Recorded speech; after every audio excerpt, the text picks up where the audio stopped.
Wall Street gets stonked as Reddit games the GameStop stock. San Francisco decides to crack down on schools named after Abraham Lincoln and George Washington. And John Kerry is reporting for climate duty. I'm Ben Shapiro. This is The Ben Shapiro Show.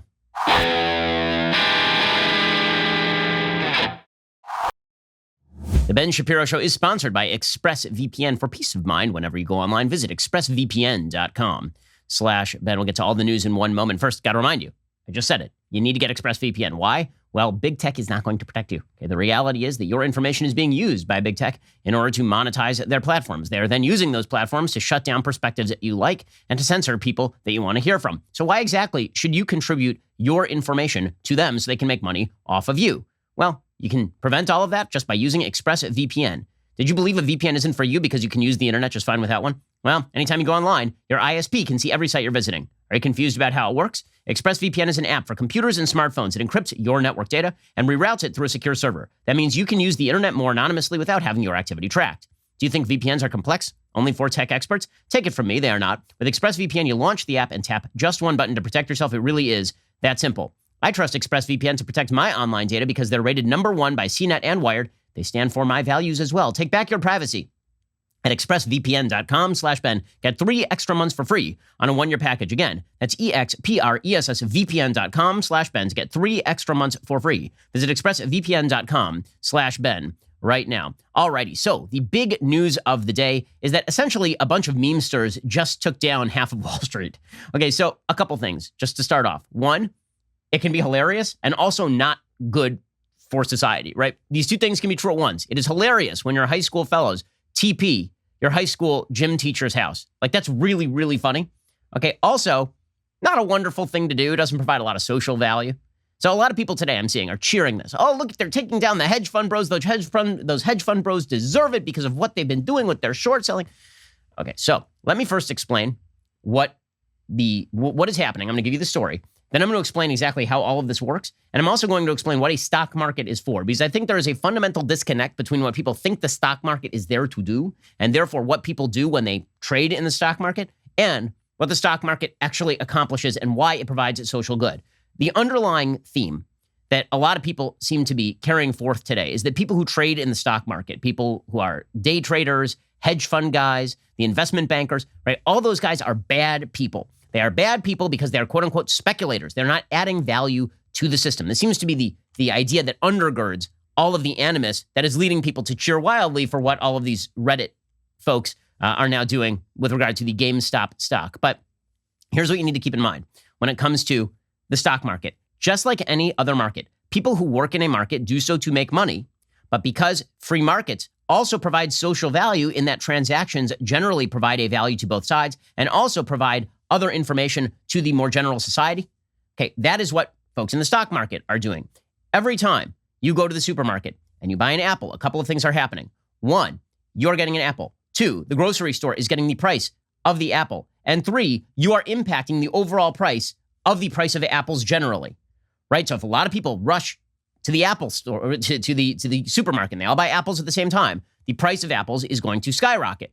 Why? Because you are now conveying that there's an extraordinarily high demand for the apples and there's not enough supply for the apples. Okay, and that is a social good because that allows for proper reallocation of distribution. It means that now everybody knows we need to grow more apples. Now everybody knows we need to ship more apples to the grocery store. Pricing mechanisms are not merely just a thing that happens. Pricing mechanisms allow for proper reallocation of resources. This is true in every business ever. It is true at the grocery store. It is true at the bookstore. It is true at the furniture store. It is true everywhere. And it is true when it comes to the stock market as well. So here's what the stock market exists to do, just like the grocery store. It exists to allow you to buy a stock and then own stock in a particular company. It exists to allow companies to sell their stock so as to raise money for the things they want to do, right? So it provides them liquidity events. They can sell their stock. You get to own the stock, which is great. They get to sell their stock and they get to take your money and then invest it in growth of the company, or if they are badly run, in bonuses for the executives that are undeserved, right? They get to decide that. And then if you don't like how they are handling that money, well then, how do you reprice that? Well, the way that people reprice that when a company is badly run is by doing something called short selling. Because again, there's a third aspect to the market, right? Just like the grocery store, there's a third aspect to the stock market. And that is all of the interactions in the stock market are supposed to provide information to the general public about whether a company is being well run or poorly run, about what the proper pricing of the company is, about what the company is worth, about what others should be paying for the stock of the particular company. So it is not like a roulette wheel. It is not like a casino. People tend to think of the stock market like a casino because they buy a stock and then it goes up, or they buy a stock and then it goes down. Okay, but that does not convey the fact that there are a bunch of actual things that are happening in the stock market that are quite good for society. One, again, is the ability of companies to sell their stocks so they can then use that money to invest in their workers. And if you work for a publicly traded company, the reason that they have the money to do that is because originally somebody IPO'd and then took that money and poured it into the company. Okay, so that is purpose number one. Purpose number two is that people like you can own a 401k. So they can own stock in companies that they have no business running. You don't run Coca-Cola, but you can own stock in Coca-Cola. Right? You don't own any of these you don't own Apple, but you can own stock in Apple, and you can become an owner of Apple. That's a really cool thing. Okay, and then third, the stock market exists through all of these transactions. It exists in order to provide a proper pricing mechanism, because if you just tabula rasa said, okay, how much is it going to cost me for one share of the 100 million shares of Apple stock that are out there? And how much is it going to cost me for that? You have no idea. Really, you have no idea. In the same way that you really have no idea. If you walked into a store right now with no other information about planet Earth and somebody offered you an apple, you would have no idea what the apple costs. The way that you know what the apple costs and the way that the grocery store knows what the apple costs is because they are competing with other competitors in the market to sell you apples, and because all of those competitors are attempting to balance out how much it costs to bring that apple to market, and more importantly, what the demand level for the apples is. Okay, the same thing is true of stock. If you say, I want a share of Apple stock with no other information, you have no idea what that could be worth. I don't have any idea what that can be worth. There are people who spend every day, all day, simply analyzing what Apple is doing internally, what the demand for Apple stock is like, what the surrounding market conditions are like, and therefore you are able to, with a certain level of certitude, buy an Apple stock knowing that it is not wildly mispriced. Now, what the best traders will do is they will look for mispricings in the market, and then they will exploit those mispricings in the market to bring themselves money, right? If they see that a stock is wildly overpriced, then what they will do is they will short sell. Okay, now, that seems like predatory, right? Oh my God, they're short selling a stock. That's terrible, they're short selling a stock. Okay, what they are doing is they're looking to make money. They're not altruists. But what that ends up doing is conveying to the market that the stock price is too high, right? When you have a bunch of people who are short selling a stock, that conveys to the market that the stock is overpriced and that too many people are invested in the stock. And so the stock price starts to reprice. It starts to revalue to the point where it's an accurate assessment of the value, right? In the same way where if you said, okay, listen, I think that 6 months from now, there is going to be a glut of apples on the market. So what I'm going to do today is I'm going to buy the right to essentially buy apples today. And I'm going to, let me explain short selling, okay? In order to do this, I sort of have to explain short selling because this is what we are talking about today in terms of GameStop. So here's what short selling is. This is, again, a way of using a price mechanism in order to figure out what the true value of stocks is. So here's what a short seller is. If you want to make money off your assessment that a company is overvalued, you can participate in what is called a short sale. What a short sale is you borrow a share from somebody else, and then you sell it on the market today, and you promise the person that you borrowed that you're going to give them back the stock in a month with a little bit of interest. Okay, so let's say that I think that the GameStop stock is overvalued today, and I know that producer Mathis has a share of GameStop stock. So I go to Mathis, and I say, listen, Mathis, I'm going to give you $10 in order so that you can give me your GameStop stock. Right? I want you to give it to me. In a month, I'm going to return you that GameStop stock with the $10. Right? So you, for essentially just lending me your stock, I am going to give you back $10 in addition to your stock. So Mathis goes, okay, perfect. Sounds great. Mathis is the brokerage in this particular example. I then take that GameStop stock. I look at the price of the stock. It's now $200. I sell it at $200. Now I have $200 in my pocket. And my assumption is that in a month, the GameStop stock is not going to be $200. It is going to be $50. Right? And so now I sell the stock at $200. In a month, I go back into the market, I buy a stock, and then I take that stock and I return it to Mathis. Right? I spend $50 on the stock a month from now. I'd sold it at $200 a month ago. Now I spend $50 on the stock. I take it, I give it back to Mathis, I pocket the difference. Right? I make $150 on the pure market transaction, $140 after I pay Mathis his $10 back. Mathis gets back his stock. Now, is that me being predatory, or is that me looking at the market and realizing that this stock is overpriced? And not only that, isn't it conveying to the market something that is true, which is that the stock is overpriced, right? That the stock does cost too much money, that the company is not run as well as some people are saying that the company is run. Okay, so that is what a short sale is. Okay, so what happened here is that there are a bunch of people in the hedge fund industry who looked at the company GameStop and they said, this company's overvalued. We're short selling the stock. We think that right now the stock for GameStop is just excessively expensive. And so we are going to short sell, right? We're going to borrow a bunch of shares today. We are going to sell them on the open market. And then a month from now, we are going to buy back the GameStop stock. And then we are going to return it back to the brokerages. So what is now happening is that a bunch of people don't like the hedge fund managers, right? They think the hedge funds, for both maybe a couple good reasons and mostly bad reasons.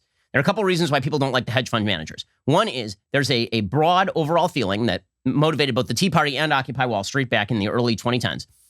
That feeling is these guys bear no real risk, that if things go bad, somebody will step in to protect them. That if things go bad, if they make a bet and the bet goes wrong, the federal government is going to step in and pay them off. And you don't get that and I don't get that, but they get it. Now, I think that that is a justified rage. I think that that is true.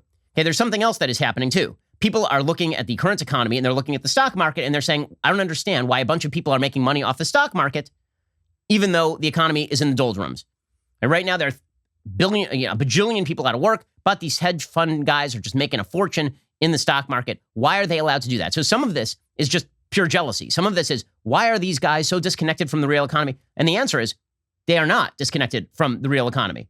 And if they were to bear their risk, which is what they should do, if they were to bear their risk, then they are bearing the risk that the economy will downturn. But the reason the stock market has remained high throughout this entire pandemic is because of the correct assumption that these stock traders are making, which is that eventually we are going to come out of the pandemic and the stocks are going to be worth a lot more than they are today because we have pumped money into the system, because people are going to go back to work, because this is an artificial recession. Because what we are watching right now, thanks to the lockdowns and thanks to the pandemic, is an easily foreseeable artificial recession. And so they are pricing the future into the present value of stocks. Okay, so if you're just angry at the hedge fund guys because they're doing a job that actually provides some social value, but also makes them rich, then I don't have a lot of sympathy for you. If you're angry at the hedge fund guys because you believe they don't bear any downside risk and the government's going to bail them out, the truth is you shouldn't be angry at them as much as you should be angry at the government for bailing them out. Right? The government shouldn't be bailing anybody out. The government should not be bailing people out when they make a bad stock pick. And that's true of hedge fund guys. It's true of Lehman Brothers. It's true of everybody. You make a bad investment in subprime mortgages, you should bear the risk of that. Okay, so in a second, I'm going to explain what the GameStop Reddit guys did. Because, again, it is both hilarious and also it cuts directly against the social value of the stock market. Because remember, the stock market is there for three things: to provide liquidity for companies, to allow you to invest, and three, to properly price stocks. Right? That is what it is there to do. I'm going to explain what happened with GameStop and why it undercuts a lot of the fundamental purposes of the market, even if it happens to be really, really, really funny. Okay, so I'm going to get to that in just 1 second. First, let us talk about the fact that if you need a good night's sleep, if you are looking for a good night's sleep, you need a great pillow. I know you don't think about those pillows that you got under your head, but they're messing with your neck. They're not making you feel great when you wake up every morning. They go flat over time. What you need is MyPillow. MyPillow products do not go flat. You can wash and dry them as many times as you want. They maintain their shape, and they're made in the United States. If you don't have a MyPillow, or you know somebody who doesn't, now would be the time to get one, because for a limited time, MyPillow is offering premium MyPillows for their lowest price ever. You can get a queen-size premium MyPillow regularly $69.98 for just $29.98 today. That is $40 in savings. Kings are only $5 more. Folks, now would be the time to buy. Not only are you getting the lowest price ever, but they're the best gifts ever. $29.98 for a queen-size premium MyPillow. Buy now. They'll extend the 60-day money-back guarantee to March 1st, 2021. Head on over to MyPillow.com. Click on the Radio Listeners Square. There you will find not only that amazing offer, but also deep discounts on their other products, including the Giza Dream bed sheets, the MyPillow mattress topper, and MyPillow towel sets. Call 800-651-1148 and use promo code DailyWire when you do. 800-651-1148. Use promo code DailyWire when you call that number for the special MyPillow deals. Okay, so here's what the GameStop Reddit guys are doing, the meme makers. Okay, and it, again, hilarious, also not great for the markets, and not great for people who invest in the markets typically. So what's happening right now is there are a bunch of guys who are not big institutional investors, although as we'll see, some institutional investors have jumped in on the action. And what they are doing is they're doing what is called a short squeeze. Okay, so go back to our short sale example. I borrow money, I borrow a stock from Mathis. I borrow a GameStop stock from Mathis with the promise that in a month I'm going to repay him $10 plus the stock. I then go out and I sell it at $200. A month from now, I sell it. A month from now, I buy it, another stock from GameStop for $50. I pocket the difference. Everybody with me? Okay. So imagine that the reverse happens. Imagine that I make a bad decision, and I actually am wrong. The value of GameStop is higher than I thought it was going to be. So I borrow a stock from Mathis with the promise to repay him his stock plus $10, and then I sell it at $200. But a month from now, the price is not $50. The price is $300. So what do? I owe Mathis a stock. I owe him his $10. But the price went up, not down. So now I have to come out of pocket, right? Now I have to actually go and buy the stock at $300. And I've lost $100 on the transaction. And after I pay Mathis his brokerage fee, I've lost $110 on the transaction because I sold the stock for $200. Now I have to buy back a stock at $300 and pay Mathis back $10. So I've lost $110 on this particular transaction. Okay, so this is what is called a short squeeze. Okay, sometimes it happens sort of naturally. A short squeeze can also happen when people just decide they are going to jack the short sellers.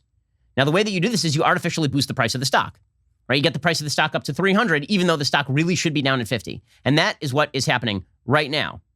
Okay, so as GameStop stock was rising precipitously, short sellers were forced to hedge their bets, and then they have to buy the stock in order to make up for their losses, right? They now have to buy the stock and they have to buy more options. So you get a bubble, right? They have to buy, because they know eventually this bubble is going to burst. So here's what happened.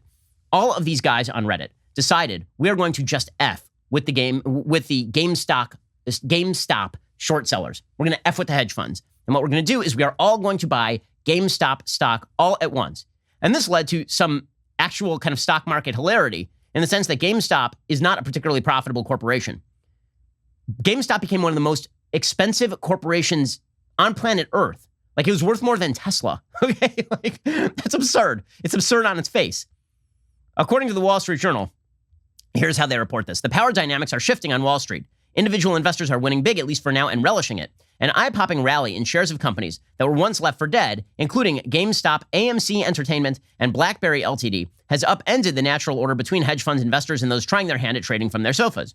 While individuals are rejoicing at newfound riches, the pros are reeling from their losses. And so people are seeing this as like a David versus Goliath sort of thing, although it's a little simplistic, as we'll explain in a moment. Long-held strategies, such as evaluating company fundamentals, have gone out the window in favor of momentum, right? This is what I was saying about this undermines the actual function of the market, which is to properly value companies. If you just have a bunch of people who decide today that they're going to buy stock in Blockbuster, which is exactly what's happening, right? Blockbuster stock is worth bupkis because Blockbuster has not been a thing for quite a while, right? They're not a competitive company. And so if you decide that you're going to randomly drive up the price of the stock, then you're not actually doing anybody a favor except yourself. In fact, in certain circumstances, this is illegal, right? If you engage in what is called a pump and dump, that's clear illegality. So think back to the movie Wall Street. If you ever saw the movie Wall Street with Michael Douglas, there's a scene where Bud Fox, who's played by Charlie Sheen, you'll remember this. He is calling everybody on Earth that he knows, and he's saying, blue, what is it? It's Blue Horseshoe loves Anacott Steel. He's saying Blue Horseshoe loves Anacott Steel. What he means by that is that institutional investors, they love Anacott Steel. They think Anacott Steel is really undervalued. You should all buy. Okay, so he pumps up the price of the stock, and he gets in early. So if you go to so let's say that now I want to pump up Anacott Steel, right? So I buy a share in Anacott Steel. Then I go to all my friends and I say, guys, let me tell you, Anacott Steel is a bargain. Okay, right now it is super duper undervalued. You need to buy it right now. I know that it's not undervalued. I know that actually it's properly valued. But instead I lie. I say it's really, really undervalued. And so I artificially drive up the price of the stock because now everybody wants Anacott Steel. And then I say, oh, well, you know what? Time to sell, right? And I sell. So I bought Anacott Steel at $1. I drove up the price all the way to $100, and then I sold at $100. Okay, now what can happen right there is you can end up with these bubbles where last one out is the rotten egg, right? Because all of my friends, if they were one of the first investors and they got in at 5 and now it's up to 100, you don't want to be the one who is left holding the bag. Okay, now if you falsely advertise this, if you say Anacott Steel is undervalued, that's why you should buy it, that's illegal, right? That's illegal pump and dump.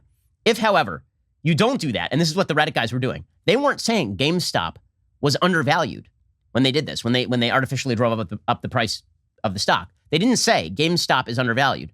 They said, we know that it is properly valued. We just want to screw with the hedge fund guys. So that's not illegal, right? It's just a prank. It's a very damaging prank for those hedge fund guys because now they're caught in that short squeeze I was talking about where they have to pay back stock that they don't own. So they have to go into the market. They have to buy the stock. The need to buy the stock continues to drive the price up. And they're now buying stock options, right? They're now buying options to sell later or to buy later on. They're buying. They're short selling. They're continuing to short sell and buy into the market at the same time because they know that eventually the stock price is going to drop again. Right? So now they're short selling. So the problem is that the longer you do this, the more the bubble builds up. Right? So the question is, can you hold the line? So a lot of the early investors on Reddit got out already. A lot of the guys on Reddit who bought the GameStop stock, they took the ride, they sold, but somebody's going to get left holding the bag. The people who typically are not going to get left holding the bag are the institutional investors. Right? It's going to be the more unsophisticated players who are buying into the hold the line, we're going to screw the hedge fund guys. The hedge fund guys are going to be okay. They're all going to go get revolving lines of credit. They're going to buy the stock that they need. They're going to take a loss on this particular transaction, and they'll be okay. It's the people who are going to buy into GameStop when it is at $300 and is actually valued at $25 and don't get out in time because they were told by all their friends, hey, look, we're jacking the hedge fund guys. We're going to lose money. Okay, so this is what happens when you undermine the value proposition of the stock market by completely ignoring what the stock market is supposed to do, which is properly value companies. And all of it is based on pure animus for the hedge fund guys, some of it justified, as I explained, a lot of it unjustified, and simple jealousy of the fact that there are people who make money in the stock market, and maybe you are not one of them. And so we'll get to more of this in just 1 second. First, we need to talk about the fact that you need to give your business the messaging tools to turn your website into a thriving storefront. Okay, how do you do this? Well, you need to use text messaging. So too many companies are not actually using text messaging in order to make their companies grow, right? For getting back to clients and coordinating meetings and reaching out to customers. Instead, they're using sort of old-fashioned techniques for going after folks, and it just doesn't work. Instead, what they need is Podium. You can connect with leads, customers, and teammates as easily as text messaging. When you close the deal, Podium even makes it easy to get paid contact-free via text. Podium is the ultimate messaging platform for local businesses. With Podium Reviews, you can easily text customers to leave an online review, improving search rankings.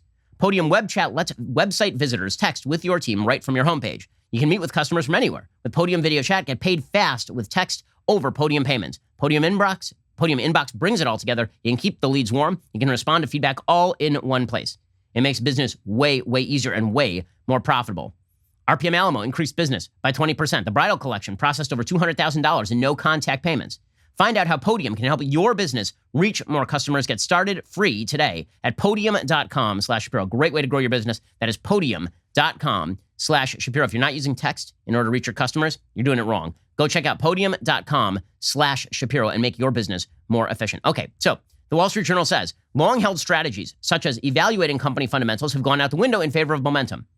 War has broken out between professionals losing billions and individual investors jeering at them on social media. Meanwhile, the frenzy of activity is stirring regulatory and legal concerns, as well as the attention of the Biden administration. Newbie investors are gathering on platforms like Reddit, Discord, Facebook, and Twitter. They're encouraging each other to pile into stocks, bragging about their gains, and at times intentionally banding together to intensify losses among professional traders who protest that social media hordes are conspiring to move stock prices. I didn't realize it was this cult-like, said short seller Andrew Left of Citron Research, who's become a particular target of some investors on social media. It's just a get-rich-quick scheme. GameStop, AMC, BlackBerry have received hundreds of thousands of mentions across social media since early January, have vaulted into the ranks of the most traded stocks in the U.S. market. The mammoth gains have forced money managers to dump bets that the stocks would fall, magnifying the rally.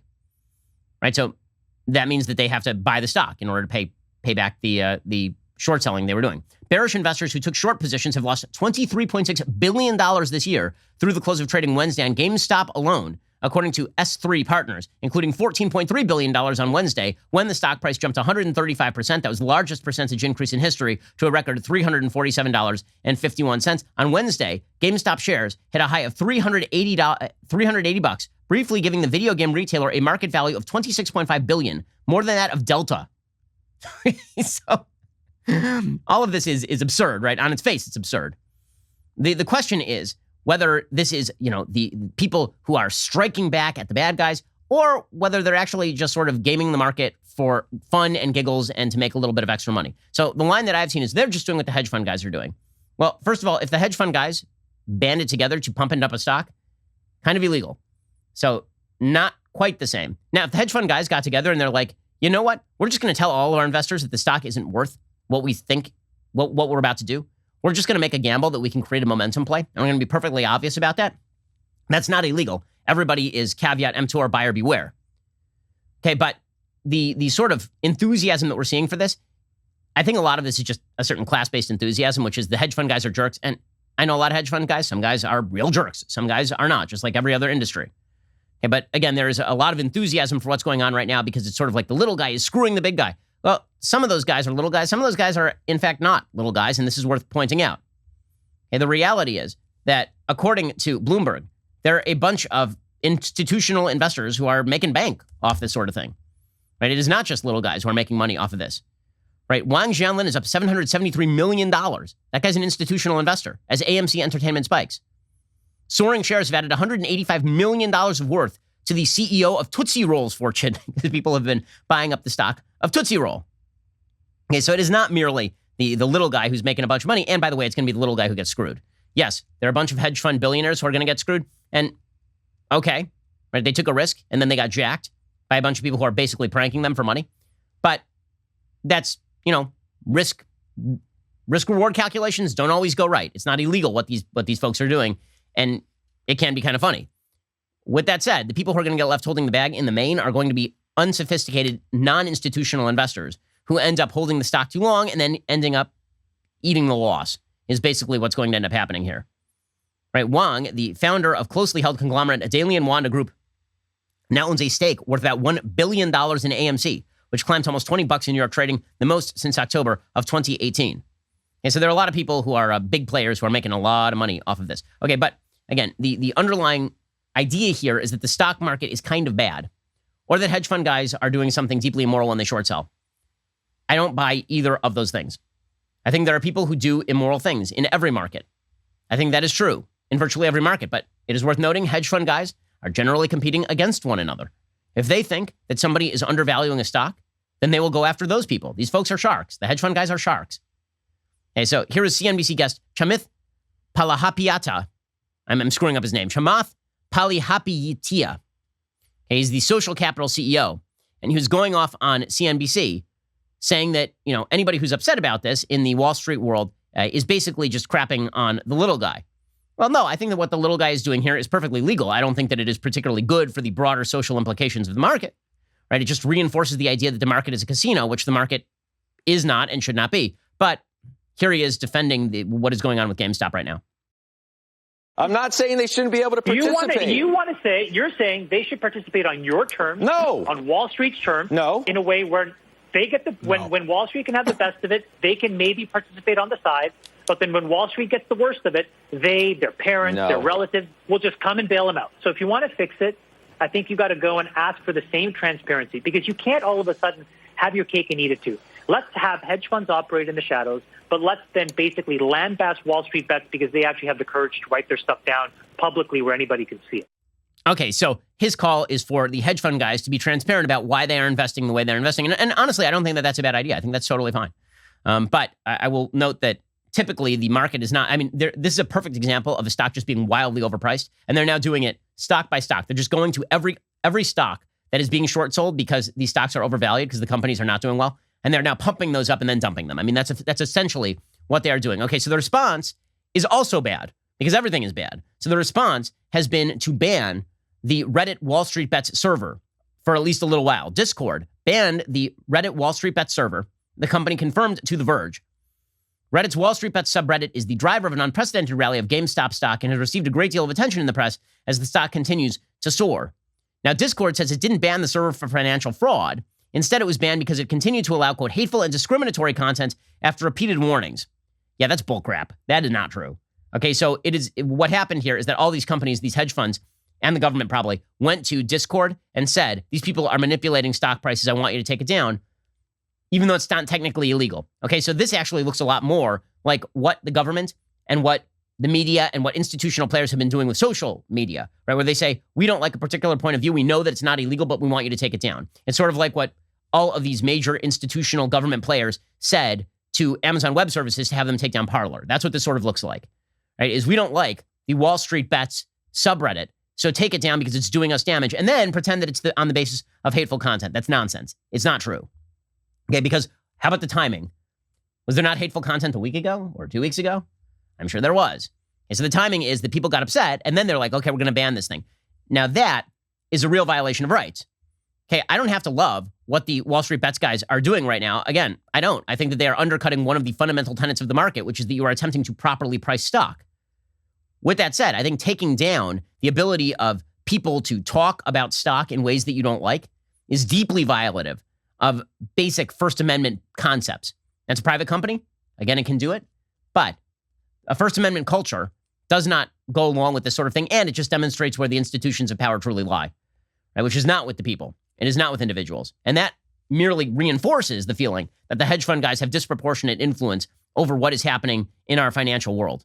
It's a really, really bad move to take down the subreddit. That should not be a thing that happens. It really shouldn't.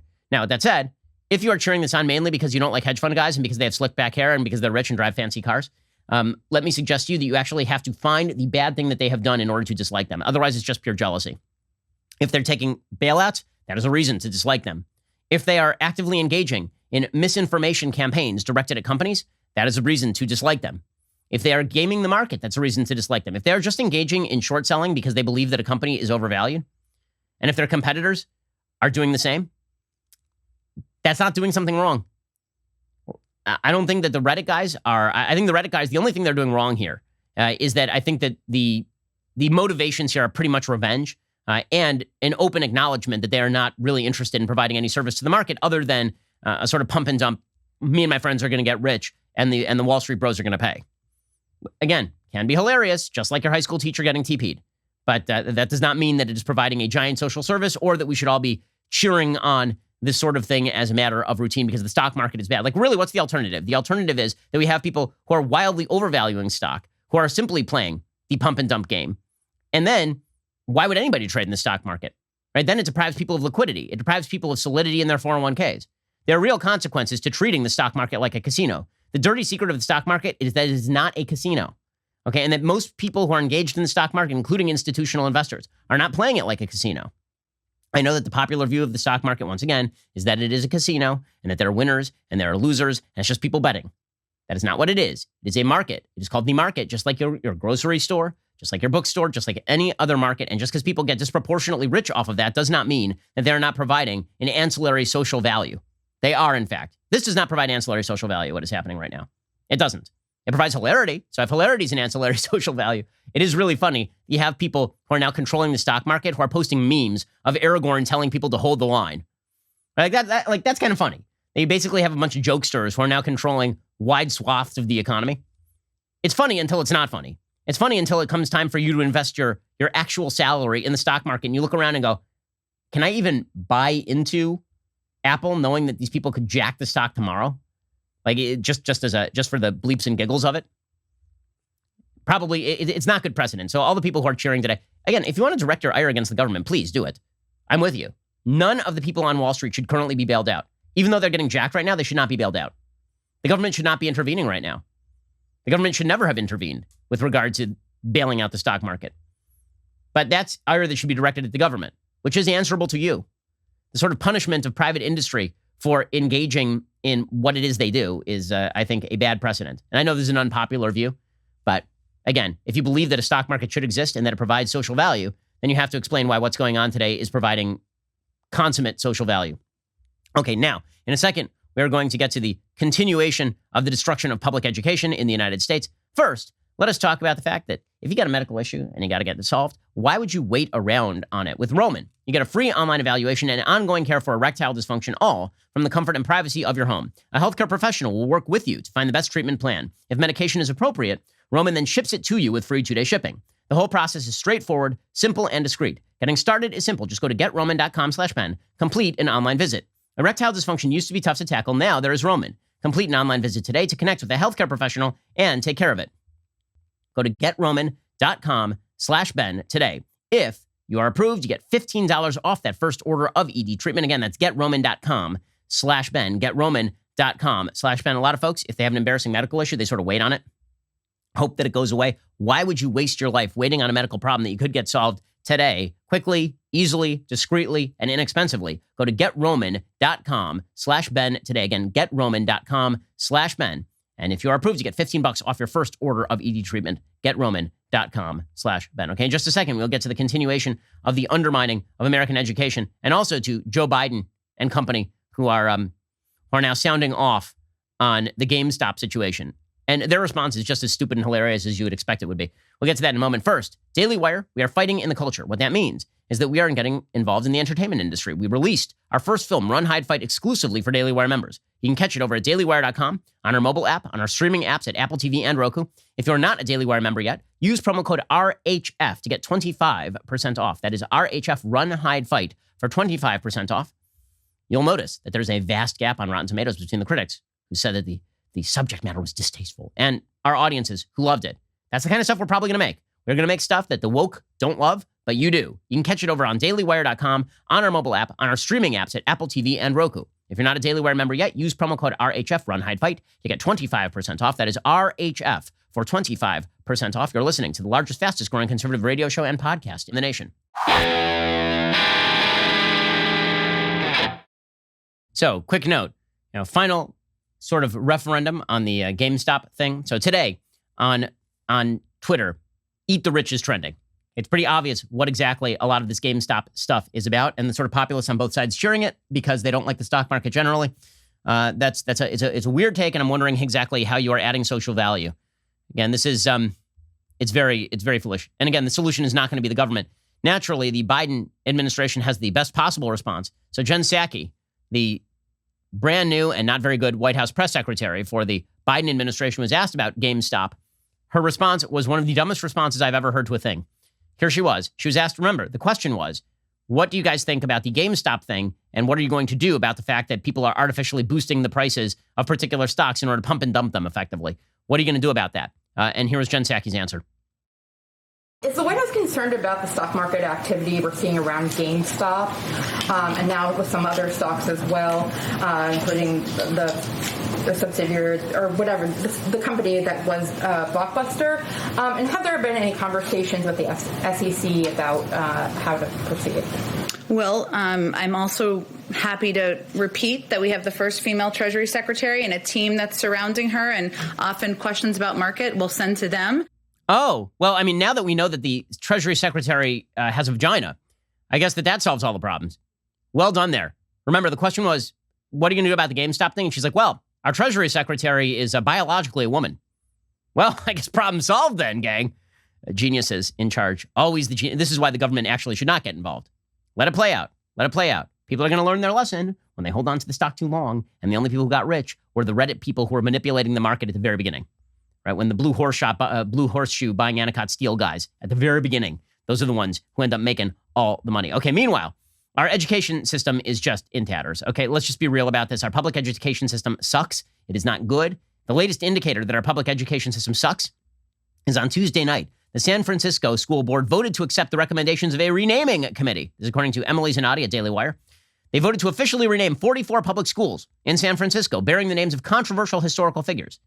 These figures include Abraham Lincoln, George Washington, Theodore Roosevelt, Franklin Delano Roosevelt, Herbert Hoover, Paul Revere, Thomas Edison, and Senator Dianne Feinstein, who was once the mayor of San Francisco. San Francisco commissioned the renaming committee in October of 2019. They announced they were putting the committee's name change recommendations to a vote in December, and they kept claiming, it's just a recommendation. We're not going to do anything. Well, then they did it. So what is the big problem with Feinstein? So according to a 1984 copy of Workers' Vanguard, quote-unquote, Dixie Feinstein raised a Confederate flag at San Francisco Civic Center while she was mayor of the city and later replaced the flag after it was pulled down by protesters. But it turns out that was part of a historical flags display. And it wasn't clear that Feinstein had anything to do with it. It doesn't matter. Her name comes off the high schools. Abraham Lincoln ran afoul of the committee because, quote, he did not demonstrate that Black lives mattered to him. That's a hot take there, San Francisco. Abraham Lincoln, the man who was shot to death in a theater after ending the Civil War and issuing the Emancipation Proclamation. He didn't believe that Black lives matter. Solid take there, San Francisco. Really well done. Really what they should have just gone with is that he was a homophobe. And here's the thing. You could use that for everyone, including Barack Obama, up to 2011. It's good. We should just rename all of the schools, every single school, in favor, we need to find the wokest person, and that person all the schools will be named after. I'm talking about we need a 1/4 Black, 1/4 Native American, 1/4 South American, 1/4 Chinese, little person, transgender, pansexual. That's what we need. And we'll find that person, and that person we will name all of the high schools after. We don't know who that is yet, but could be you. It could be your lucky day if you are that person. If I just described you, please send your application in to the San Francisco School Board. According to the San Francisco Chronicle, many San Francisco parents, as well as Mayor London Breed, argued the effort was ill-timed given the pandemic. Oh, yeah, it's just the bad timing. That's the problem. By the way, the move is going to cost San Francisco's school district millions of bucks because they actually have to go through and rename all of this. But what does money matter in schooling, after all? I mean, one thing that we definitely know is that when it comes to schooling, it's the teachers' unions who rule the roost. Over in Chicago, they've got disaster on the mind. Chicago Public Schools has now directed parents to keep their students home again on Thursday because the Chicago's teacher union is moving closer to a strike. By the way, that's illegal, as far as I'm aware. CPS said in an email to parents on Wednesday evening, quote, Chicago Teachers Union leadership continues to direct their members who support pre-K and cluster programs to remain at home. Therefore, we must ask parents to continue keeping your children home as we are unable to guarantee adequate staffing levels to cover in-person learning. The district will continue with remote learning tomorrow on January 28th. So, good news, they're just going to keep these teachers out forever. The teachers have decided that they don't want to work anymore. And yes, that makes you selfish. It does. If you decide that you want to take public pay and not work, and you are 20 years old and at very little risk of COVID, and it turns out that you're teaching kindergartners who aren't transmitting it, that makes you a bad person. It does. Hate to break it to you, and just because you're a teacher, if you're not teaching, you're no longer a teacher. If you're not doing the job of teaching, I cannot call you a teacher at this point. I can just call you a leech off the public taxpayer dollar. Okay, unless you are somebody who is supremely vulnerable to COVID. Again, if you're a young dance teacher who is not going in to dance away the hours with first graders because of COVID, you're just lying. It is not about your risk. It is about the fact that you prefer to stay home and watch old episodes on HGTV. That's all that's going on right now. It's absurd, and it has nothing to do with the good of students, obviously. It is anti-science, naturally. The Biden administration is doing nothing about it, nor are they even sounding off about it. And you're going to start to see a parents' uprising here. If Democrats don't create some gap between them and these god-awful teachers' unions, parents are going to start saying, you know what, I'm not going to vote for the party that's in hock to these folks. Here, for example, is a frustrated Virginia parent saying that school board cowards who are not reopening our schools, they're hiding behind children, but they're not doing this for the kids. They're doing this for themselves. You're a bunch of cowards hiding behind our children as an excuse for keeping schools closed. You think you're some sort of martyrs because of the decisions you're making when the statistics do not lie that the vast majority of the population is not at risk from this virus. The garbage workers who pick up my freaking trash risk their lives every day. More than anyone in this school system. Hey, fact check true. Fact check true. Okay, meanwhile, the focus in the Biden administration is on the most important things, not opening the schools, not really even COVID stimulus, right? What they're really, really focused and laser-like is climate change, because 100 years from now, the water level is going to be higher. So that's really important stuff. And they're willing to sacrifice jobs in the right here and the right now, in the middle of a pandemic, with the jobs market in the toilet. They are willing to sacrifice jobs. So Biden's energy secretary nominee actually admitted this yesterday. This would be the Honorable Jennifer Granholm, right? And she said, oh yeah, you know what? We may have to, by the way, terrible governor of Michigan. She said, you know what? We may have to sacrifice some jobs. That's okay. I mean, that'll be fine. Here she goes. I think the president's plan of building back better, which would create more jobs in energy, clean energy, than the jobs that might be sacrificed. But I will say this, no job, we don't want to see any jobs sacrificed. For those states that have these jobs in abundance, this is something we're going to have to work on together to ensure that people remain employed. Oh, okay. Well, they'll lose their jobs, but some jobs may have to be sacrificed, and then later the jobs will come back around through green jobs. The dream of the ages, green jobs. You'll remember that Van Jones was Barack Obama's green jobs czar. Here's a grand total number of the number of green jobs that Van Jones provided. Big old zero. So yeah, I'm sure all the people who are losing their jobs in the here and now are very comforted by the fact that the measures being taken by the Biden administration to lower carbon emissions will result over the course of the next century in a minute degree change to the future climate.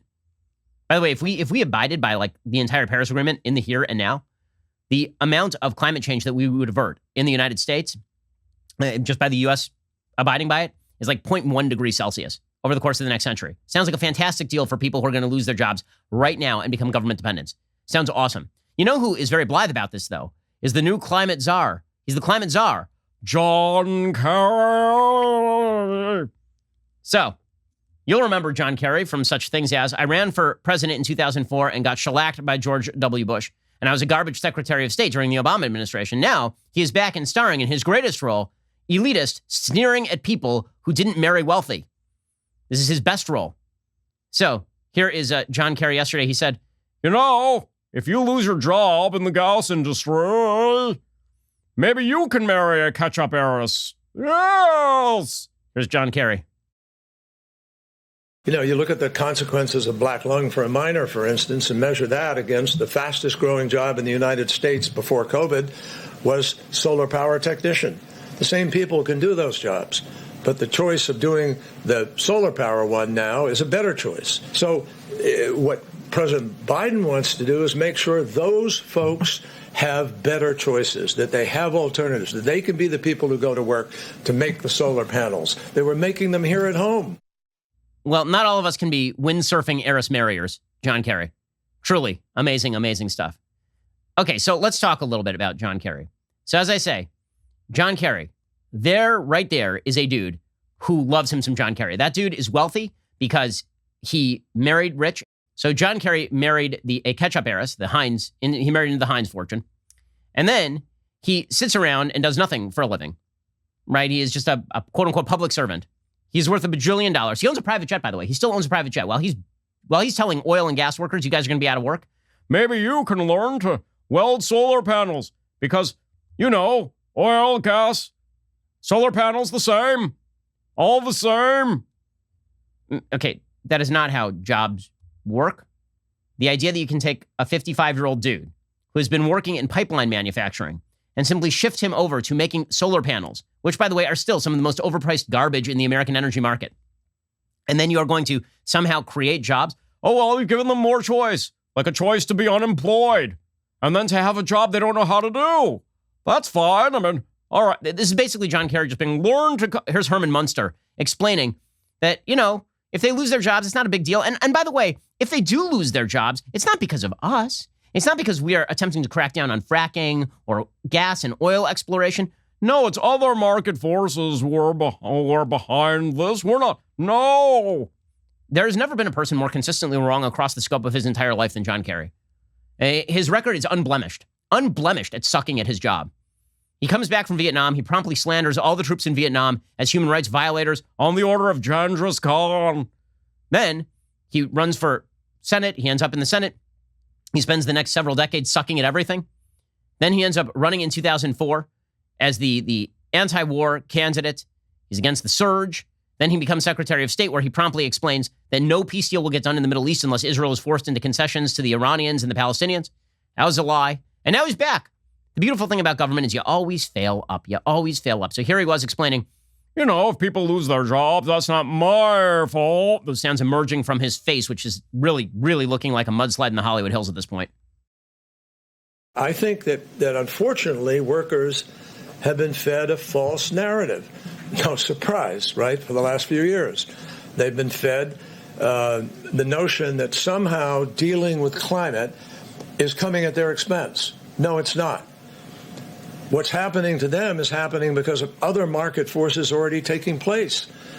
And what the financiers, the big banks, the asset managers, private investors, venture capital are all discovering is there's a lot of money to be made in the creation of these new jobs in these sectors. Okay, no, what all those guys are doing is that you want to talk about corruption on Wall Street? That's corruption on Wall Street. You want to talk about why the hedge fund guys and the venture capitalists are all investing in green energy? Because they know that you, John Kerry, and this silly administration are going to be dumping buttloads of money into the green energy boondoggle that is. These energy sources are not nearly as efficient as carbon. That is just the reality of the world. The vast majority of emissions are not coming from the United States. 90% of all global carbon emissions are coming from outside the United States. The United States has been lowering its carbon emissions year on year, mostly thanks to fracking.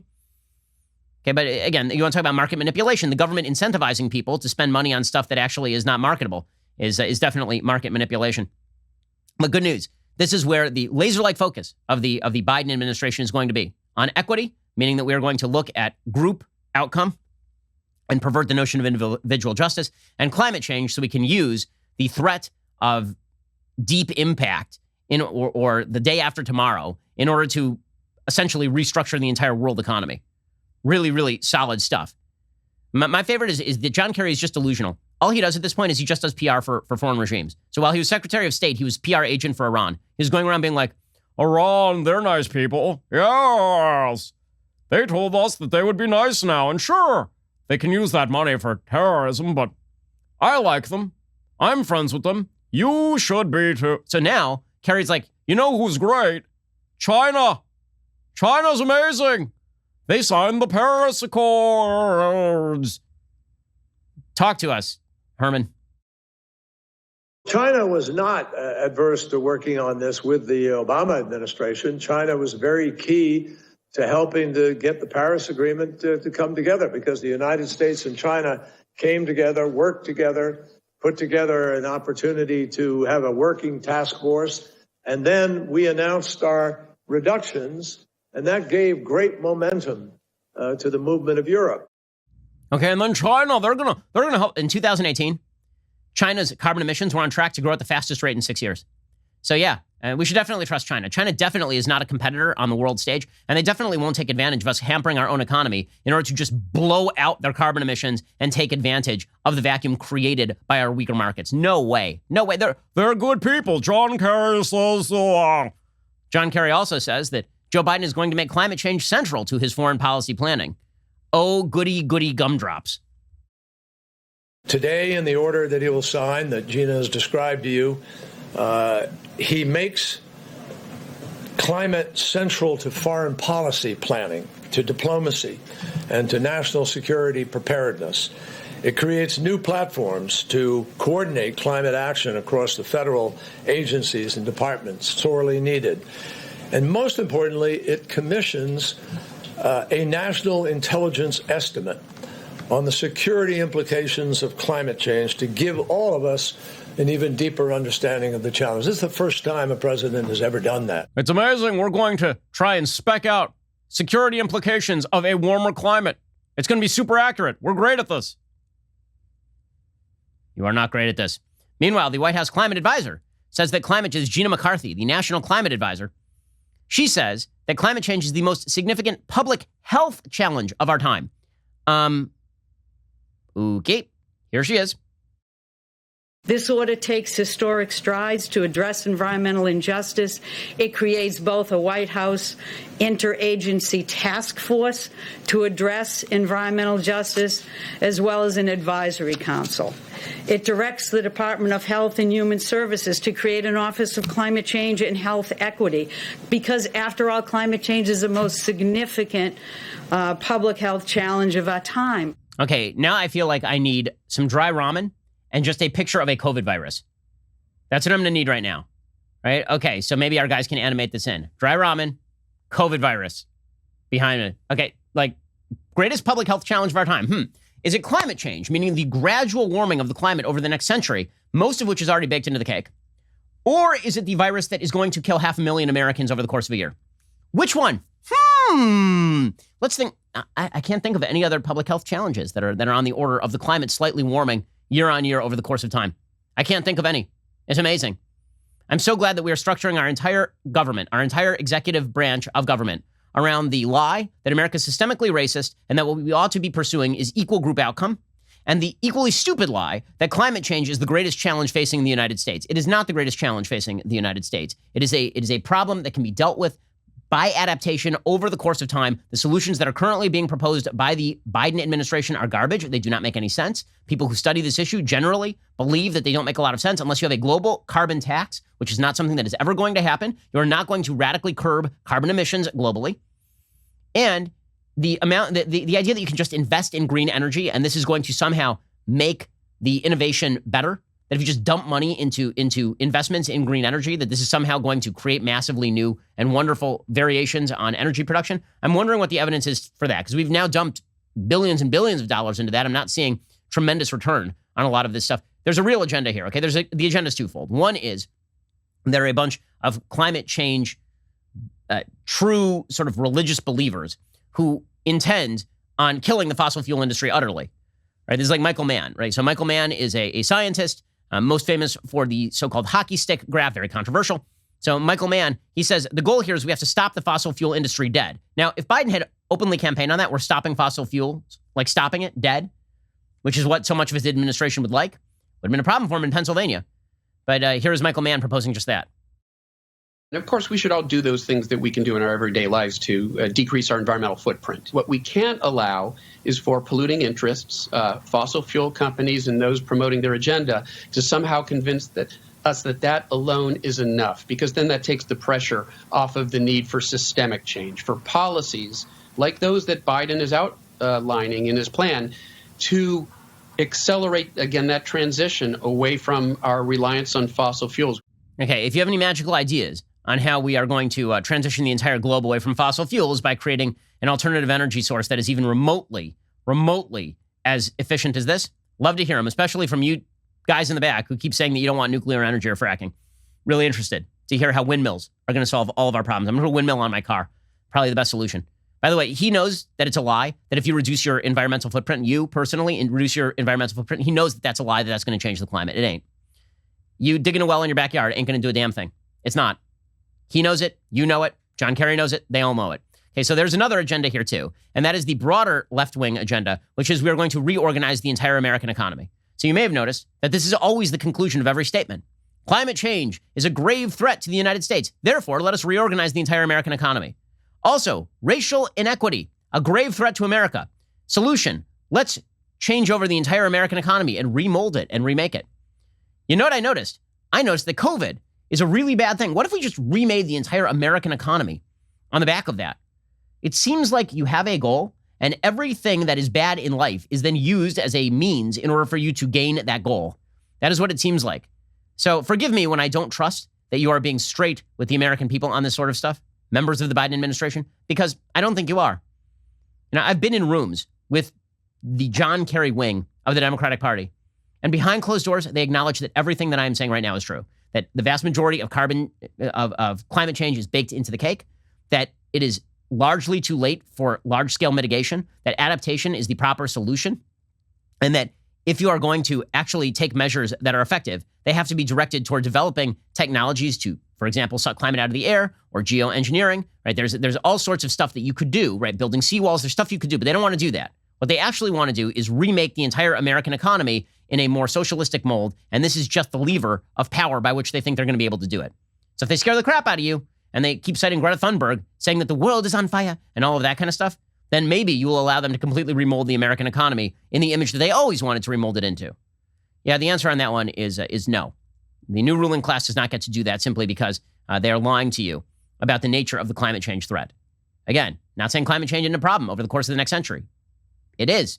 Is it a problem that is going to end all human life? No. Is it an existential threat to humanity? No. Is it something that we are going to be able to deal with as the world innately grows more and more prosperous, which is what's going to happen over the course of the next century, not according to me, according to William Nordhaus, who just won a Nobel Prize in economics for his work on climate change?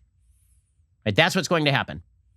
Can we deal with it? Yes. Are we going to deal with it with any of these ham-handed, stupid ideas for remolding individual freedom? Nope. You're just going to reap the whirlwind.